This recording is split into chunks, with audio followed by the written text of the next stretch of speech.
देख रहे हैं आधा दिन पूरी खबर। मैं हूं आपके साथ राजश्री थवाई। नमस्कार, मैं हूं आपके साथ मधुमिता पाल। शुरू करते हैं खबरों का सिलसिला। दल बदल के मुद्दे पर पंजाब से लेकर दिल्ली तक सियासत तेज है। तो पंजाब के मुख्यमंत्री भगवंत मान करीब 90 आम आदमी पार्टी विधायकों के साथ दिल्ली पहुंचे और राष्ट्रपति द्रौपदी मुर्मू से मुलाकात की। बता दें कि आम आदमी पार्टी के सभी विधायक राष्ट्रपति भवन में मौजूद रहे, जबकि मुख्यमंत्री मान ने अकेले ही राष्ट्रपति द्रौपदी मुर्मू से मुलाकात की। तो उन्होंने पार्टी के 7 राज्यसभा सांसदों के आम आदमी पार्टी छोड़कर बीजेपी में शामिल होने का मुद्दा उठाया और राइट टू रिकॉल कानून की मांग रखी। मुख्यमंत्री भगवंत मान ने कहा कि मैंने राष्ट्रपति को बताया कि पूरी पार्टी 2/3 बहुमत से दूसरी पार्टी में मर्ज हो सकती है। सिर्फ एक हाउस के 6-7 लोग ऐसा कहे तो यह मनमानी नहीं चलेगी। इसके अलावा उन्होंने कहा कि ये लोकतंत्र का मजाक है। दूसरी तरफ राघव चड्ढा और संदीप पाठक ने भी राष्ट्रपति से मुलाकात के बाद आरोप लगाया कि पंजाब सरकार बदले की भावना से काम कर रही है और राज्य मशीनरी का दुरुपयोग किया जा रहा है। राघव चड्ढा ने तंज कसते हुए कहा कि जब तक वे पार्टी में थे तब तक संस्कारी थे, लेकिन अलग होते ही भ्रष्टाचारी करार दिए गए। उन्होंने आम आदमी पार्टी पर खतरनाक राजनीति खेलने का आरोप लगाया। इसके अलावा संदीप पाठक ने कहा कि सिर पर कफन बांधकर निकले हैं, एफआईआर से डरने वाले नहीं हैं।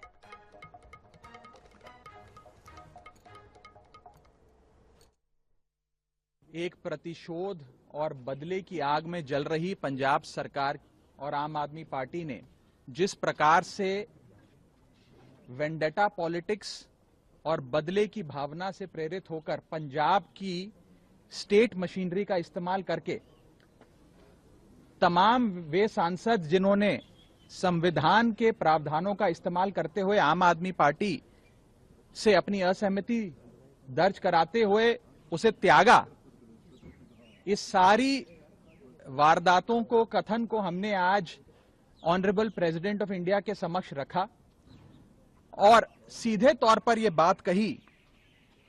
और मैं आम आदमी पार्टी को भी यह बात कहना चाहता हूं कि जब तक थे आज्ञाकारी तभी तक थे संस्कारी। साथ छोड़ते ही बता दिया हमें भ्रष्टाचारी। जो लूट खसूट को कहते हैं कट्टर ईमानदारी, आप ही बताइए आखिर उनसे कैसे कोई निभाए यारी। 10 में से 7 हमारे एमपी इकट्ठे होकर कहते हम तो किसी और पार्टी में मर्ज हो गए। ऐसा कोई कानून नहीं है, उनकी मनमर्जी नहीं चलती। कानून के मुताबिक देश चलता है। संविधान में जो लिखा है, या तो पूरी पार्टी मर्ज करती, रेजोल्यूशन डालते वो पीएसी में लाके, फिर तो माना जा सकता था। पंजाब में बीजेपी के 2 एमएलए हैं चुने हुए, 117 में से 2 हैं, एमएलए 2 हैं और अब राज्यसभा के एमपी 6 हो गए। कौन से संविधान में लिखा है? ये तो मजाक नहीं बन गया संविधान का? तो इनकी क्वालिफिकेशन, इनकी सदस्यता रद्द होनी चाहिए। असम विधानसभा चुनाव में बीजेपी को प्रचंड जीत के बाद सियासी बयानबाजी तेज हो गई है। मुख्यमंत्री हेमंत बिस्वा शर्मा ने कांग्रेस नेता पवन खेड़ा को एक बार फिर कड़ी चेतावनी दी है। उन्होंने कहा है कि पेड़ा जरूर बनेगा क्योंकि वे अपने बयान से पीछे नहीं हटते। हेमंत बिस्वा शर्मा ने कहा कि पवन खेड़ा ने असम की बेटियों का अपमान किया, जिससे जनता की भावनाएं आहत हुई। असम की जनता ने इसका जवाब दे दिया है, उन्हें पेड़ा बना दिया है। आगे मेरी कुछ जिम्मेदारी बाकी है, उसे भी मैं जरूर पूरा करूंगा।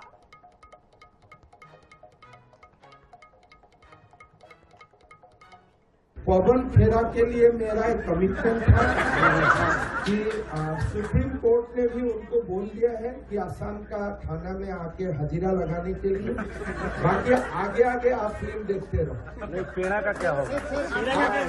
एक बार हेमंत बिस्वा शर्मा कुछ बोलते हैं तो शायद ही हम पीछे पुलक के देखता है। तो असम का जनता ने उनको पेड़ा बना दिया है और आगे जाके थोड़ा मेरा भी जिम्मेदारी बाकी रहेगा, वो भी मैं जिम्मेदारी पूरा करूंगा। पश्चिम बंगाल के इतिहास में पहली बार भाजपा की सरकार बनने जा रही है। तो बीजेपी प्रदेश अध्यक्ष के अनुसार नई सरकार का शपथ ग्रहण 9 मई को रविंद्रनाथ टैगोर जयंती के दिन प्रस्तावित है। हालांकि मुख्यमंत्री पद को लेकर अभी आधिकारिक घोषणा नहीं हुई है। इधर शुवेंदु अधिकारी आज शाम नवनिर्वाचित विधायकों के साथ दिल्ली रवाना होंगे। जहां वे पार्टी के वरिष्ठ नेताओं से मुलाकात करेंगे। और दूसरी तरफ तृणमूल कांग्रेस प्रमुख ममता बनर्जी ने शाम 4 बजे प्रेस कॉन्फ्रेंस बुलाई है। बता दें कि ममता बनर्जी ने वोट चोरी और गड़बड़ी के गंभीर आरोप लगाए हैं, जबकि भाजपा नेताओं ने इस जीत को ऐतिहासिक बताया है। पूरे राज्य में राजनीतिक तापमान चरम पर है। सभी की नजरें आगे की रणनीति पर टिकी है।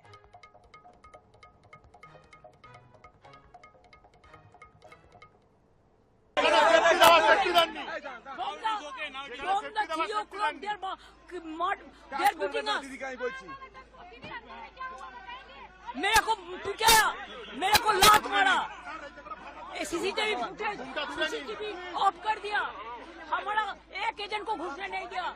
हमको भी हम 5 मिनट के लिए घुसा था। मैंने रिक्वेस्ट किया था कि हमारा एजेंट को घुसने दीजिए। DO assured me they will be allowed. After that he is not available. Nobody is available. But I complained everywhere. ये बहुत जरूरी था। ममता बनर्जी का हराना बहुत जरूरी था। ममता बनर्जी का राजनीतिक संन्यास अभी हो गया है। 21 में नंदीग्राम में हारी, इस बार हार गया। इस बार भी हारा 15,000 से ज्यादा वोट से। इधर बिहार में राजनीतिक हलचल के बीच मंत्रिमंडल विस्तार की तिथि की घोषणा कर दी गई है। जानकारी के मुताबिक 7 मई को पटना के ऐतिहासिक गांधी मैदान में नए मंत्रियों का शपथ ग्रहण समारोह आयोजित होगा।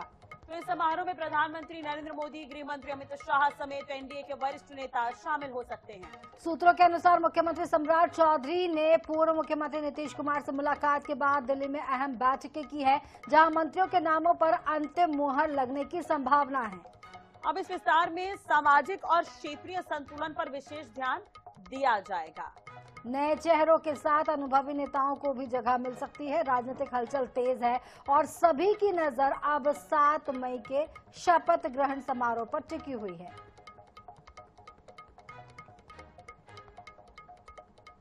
सात मई को गांधी मैदान में सम्राट चौधरी जी, माननीय मुख्यमंत्री जी के मंत्रिमंडल का विस्तार होगा, जिसमें माननीय प्रधानमंत्री, विश्व के सबसे लोकप्रिय नेता आदरणीय नरेंद्र मोदी जी, भारतीय जनता पार्टी के राष्ट्रीय अध्यक्ष आदरणीय नितिन नवीन जी, देश के गृह मंत्री आदरणीय अमित शाह जी, पूर्व राष्ट्रीय अध्यक्ष और देश के स्वास्थ्य मंत्री जेपी नड्डा जी, पूर्व मुख्यमंत्री आदरणीय नीतीश कुमार जी, एनडीए के सभी बिहार के जितने भी केंद्रीय मंत्री हैं, चिराग पासवान जी हों, गिरिराज जी हों, नित्यानंद राय जी हों, उपेंद्र कुशवाहा जी हों, सभी लोग उसमें सहभागी होंगे। एक ऐतिहासिक दिन, मंत्रिमंडल विस्तार गांधी मैदान। छत्तीसगढ़ के बेमेतरा में आज राजनीति, विकास और जन समस्याओं पर खुली चर्चा होने जा रही है। तो हरिभूमि और आईएनएच का खास कार्यक्रम जिला संवाद शहर के द किंग्स महल में शाम 4 बजे से शुरू होगा।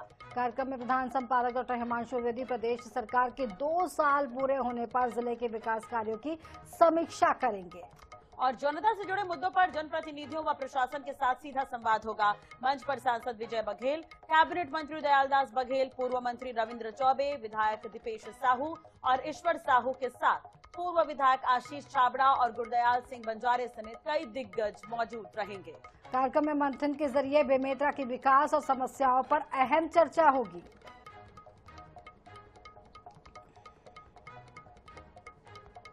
हमारे बेमेतरा जिला के बेमेतरा शहर में किंग्स महल में INH 24 न्यूज के द्वारा जिला संवाद कार्यक्रम 5 मई को शाम 4 बजे से लगातार ये कार्यक्रम रखा गया है। इसमें अनेक जनप्रतिनिधि और अनेक जनता जनार्दन और प्रतिष्ठित लोग वहां उपस्थित होंगे। मेरा निवेदन है कि उस कार्यक्रम में आप सब जरूर आइए। छत्तीसगढ़ प्रदेश महिला कांग्रेस की कमान अब विधायक संगीता सिन्हा को सौंप दी गई है। हालांकि उन्हें कार्यकारी अध्यक्ष बनाया गया है। अब तक फूलोदेवी नेताम ही महिला कांग्रेस अध्यक्ष के रूप में कार्यभार संभाल रही थी। हालांकि उन्होंने काफी समय पहले ही अपने पद से इस्तीफा दे दिया था। इसके बाद भी कई नियुक्तियां नहीं होने की वजह से पद पर बनी हुई थी। लंबे समय से महिला कांग्रेस में नियुक्तियों को लेकर के कवायद चल रही थी। संगीता सिन्हा संजारी बालोद विधानसभा क्षेत्र से दूसरी बार कांग्रेस के टिकट पर विधायक चुनी गई है। सदन में भी मुखरता से महिलाओं से जुड़े मुद्दों को उठाती रही है। यही वजह है कि पार्टी ने उनके नाम पर मुहर लगाई है। माना यह भी जा रहा था कि उन्हें पूर्णकालिक अध्यक्ष के रूप में जिम्मेदारी दी जाएगी, लेकिन गुटी राजनीति के चलते हुई कार्यकारी अध्यक्ष उन्हें बनाया गया है। यही वजह है कि अब इस पर सियासत भी हो रही है। डिप्टी सीएम अरुण साव ने इस मामले पर तंज कसा है।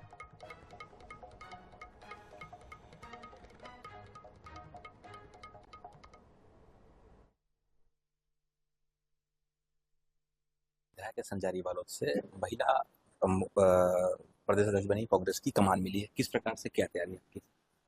देखिए, अभी तो जिम्मेदारी मिली है और हमारे शीर्ष नेता हमारे मल्लिकार्जुन खड़गे जी, माननीय सोनिया गांधी जी, बहुत ही आदरणीय प्रियंका गांधी जी, बहुत ही सम्मानीय हमारे माननीय भूपेश बघेल जी, सम्मानीय हमारे प्रदेश अध्यक्ष दीपक बैज जी, बहुत ही आदरणीय नेता प्रतिपक्ष महंत जी और हमारे बहुत ही आदरणीय बहुत ही सम्मानीय टीएस बाबा जी।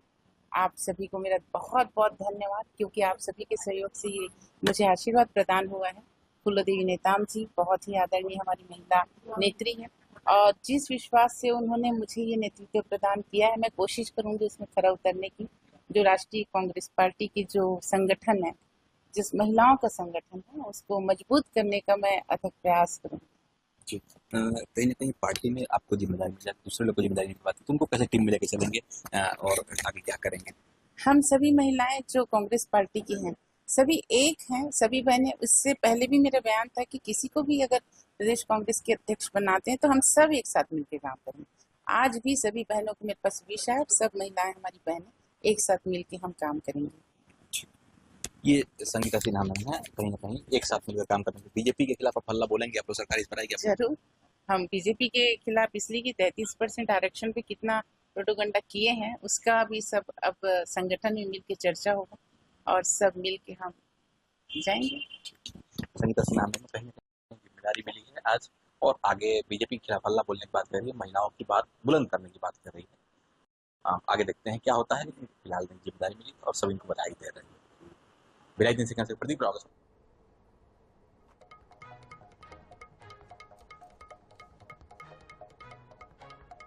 तो संगीता सिन्हा जिन्हें महत्वपूर्ण जिम्मेदारी दी गई है और इन्हें कार्यकारी अध्यक्ष बनाया गया है और अब यही मंशा है कांग्रेस की कि उन्हें कांग्रेस में महिला कार्यकर्ताओं को मजबूती दिलाना। अब कार्यकारी अध्यक्ष के तौर पर इन्हें यह जिम्मेदारी सौंपी गई है। इस मामले पर अब सियासत भी शुरू हो गई है और डिप्टी सीएम अरुण साव ने इस पर तंज भी कसा है। अरुण साव कहते हुए नजर आए थे कि कांग्रेस में भीतरघात है, आपस में कांग्रेस जो बड़े नेता हैं वो लड़ रहे हैं, जिसका खामियाजा कार्यकर्ताओं को भुगतना पड़ता है।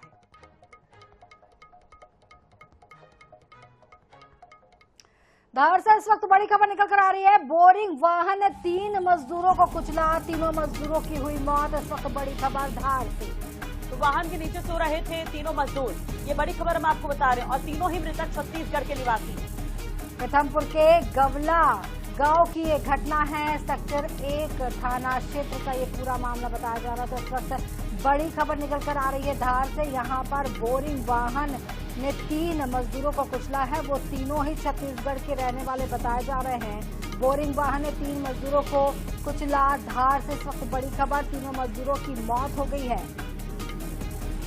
वाहन के नीचे सो रहे थे तीनों मजदूर, उस वक्त यह हादसा हुआ है। सेक्टर 1 थाना क्षेत्र का मामला बताया जा रहा है। बेहद दुखद यह हादसा। इसकी मोटरसाइकिल, कुछ उसमें जो पैसे नकदी भी मिली है और इसमें 8/20 NDPS एक्ट के तहत कार्रवाई की गई है। बालोद जिले में वन विभाग ने हरा सोना कहे जाने वाले तेंदुपत्ता के अवैध परिवहन और अनियमितताओं के खिलाफ कड़ी कार्रवाई की है।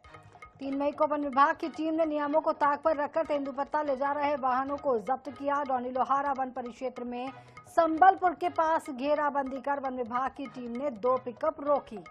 तो जांच के दौरान परिवहन अनुमति पत्र यानी कि टीपी और वास्तविक माल में अंतर पाया गया। दोनों वाहनों में निर्धारित मात्रा से ज्यादा तेंदुपत्ता भरा हुआ था। कार्रवाई करते हुए विभाग ने अतिरिक्त माल के आधार पर जुर्माना लगाया और दोनों वाहनों को जब्त कर लिया। बताया ये भी जा रहा है कि तेंदुपत्ता रायपुर की एक ट्रेडिंग कंपनी के लिए ले जाया जा रहा था। जेएफओ ने बताया कि जांच में दस्तावेज सही पाए गए हैं।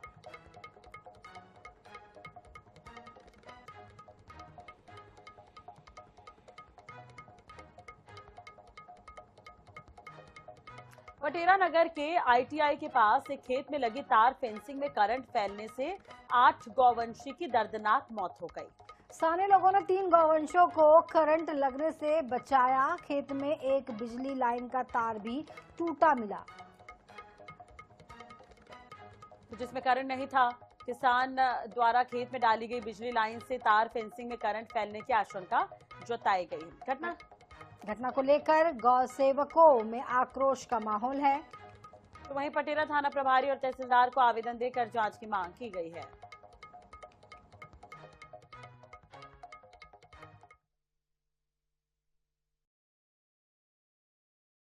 अभी थाना पर जानकारी प्राप्त हुई थी, लीलर अहरवार है निवासी पटेरा की, जिनने बताया था कि हमारी 2 नंग गाय और गुड्डू बंसल की 2 गाय और 2 अन्य लोगों की विद्युत करंट रात में आंधी तूफान अधिक चलने के कारण विद्युत करंट लग जाने से उनकी मृत मवेशी गाय खत्म हो गई। उनकी कायमी की गई है, तो PM कराकर जो तथ्य सामने आएंगे वैधानिक कार्रवाई की जाएगी। तो यहाँ 3 नंग तो हम लोगों ने बचाया करंट में, 3 यहाँ और रास्ते में ख़त्म हो चुकी थी।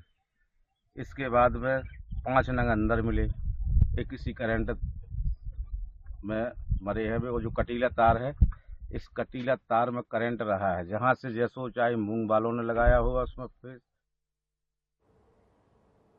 भिलाई के नेहरू नगर पश्चिम में स्क्रैप व्यापारी विनय अग्रवाल का घर चोरों के निशाने पर रहा। तो परिवार जो है शादी समारोह में गया था और घर पूरी तरह से सूना था। मौका पाकर चोरों ने मुख्य दरवाजे का ताला तोड़ा और घर के अंदर घुसकर अलमारी खंगाल डाली। हीरे, सोने चांदी के जेवर और 1,40,000 रुपए नकद लेकर चोर फरार हो गए। कुल चोरी करीब 50 लाख रुपए की बताई जा रही है। रात करीब 2 बजे जब परिवार लौटा तो ताला टूटा हुआ देखा तो सभी के होश उड़ गए। सूचना मिलते ही पुलिस और क्राइम ब्रांच की टीम मौके पर पहुंची। पुलिस CCTV फुटेज खंगाल रही है और आरोपियों की तलाश की जा रही है।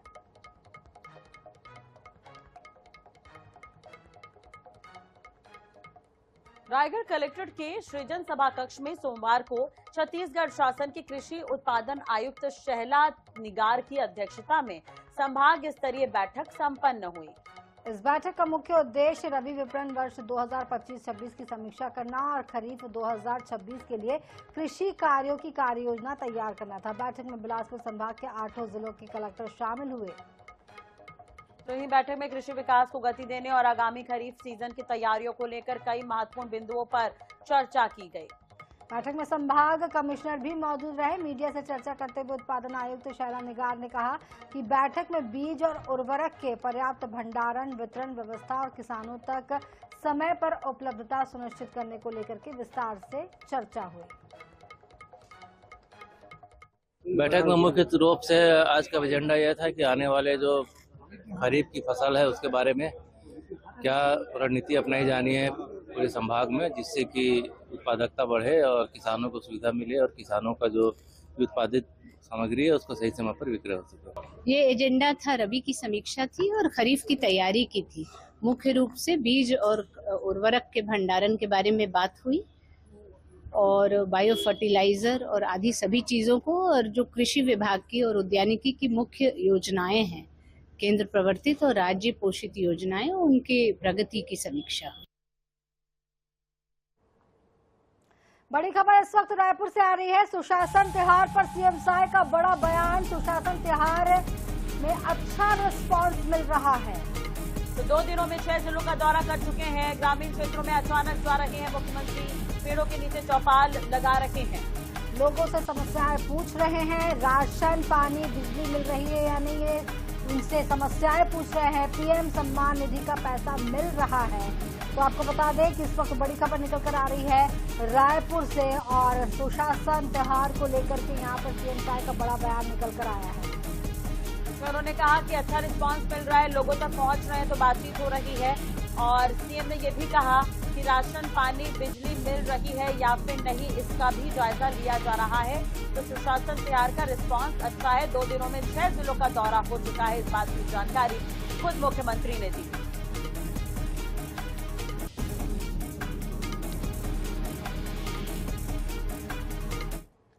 बिल्कुल, इसी के साथ ही फिलहाल इस बुलेटिन में इतना ही। आप बने रहिए INS 24/7 के साथ, हमें दीजिए इजाजत, नमस्कार।